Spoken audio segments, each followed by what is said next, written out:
le tribunal donne sur le dispositif sa décision suffisamment motivée. Donc, voici le dispositif. Par ces motifs,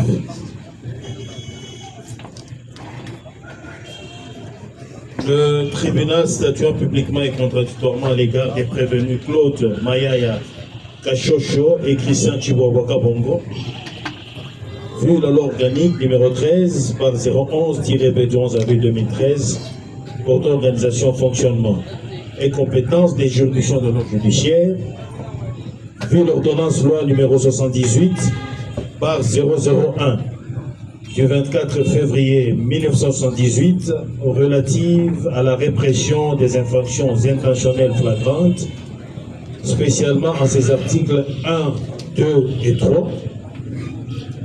vu le code de procédure pénale, vu le code pénal livre 1er, en ses articles 18, 19 et 21, alinéa 1er, vu le code pénal livre 2,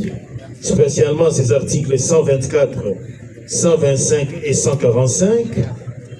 vu l'ordonnance numéro 23/010 du code numérique, en son article 336, le ministère public entendu, dit établi. En fait, comme en droit, l'infraction de faux en écriture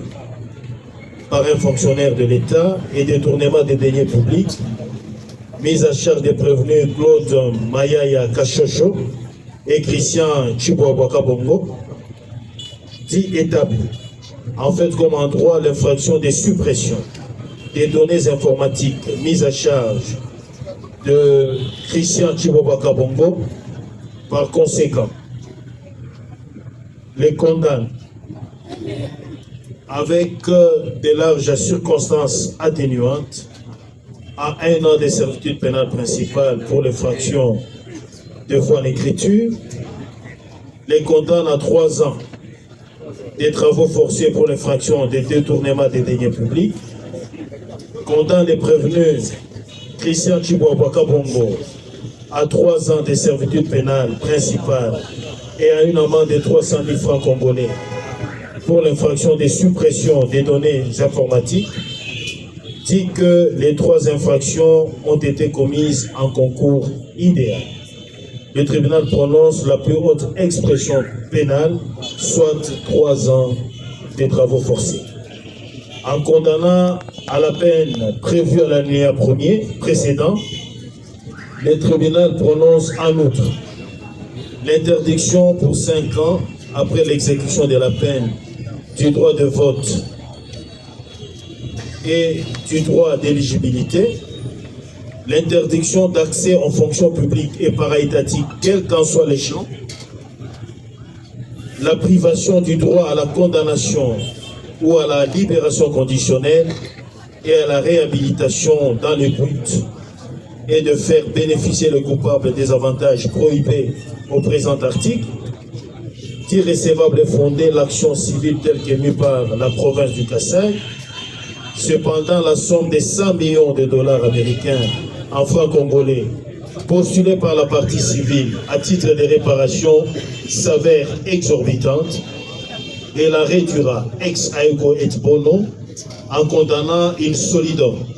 les prévenus à payer à la partie civile la somme de 15 500 000 francs congolais pour tous les préjudices subis, et ce conformément à l'article 258 du Code civil livre 3, irrécevable, mais non fondée, l'action réconventionnelle telle que sollicitée par les prévenus ordonne leur arrestation immédiate,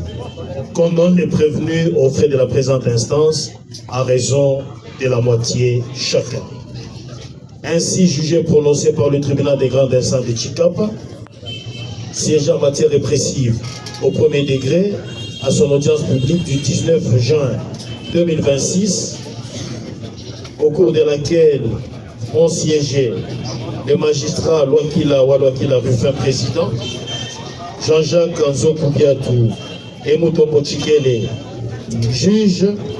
avec le concours du magistrat Charles Mouitou, officier du ministère public, et l'assistance de M. Nico Kachimbo Kanyinda, greffier du siège.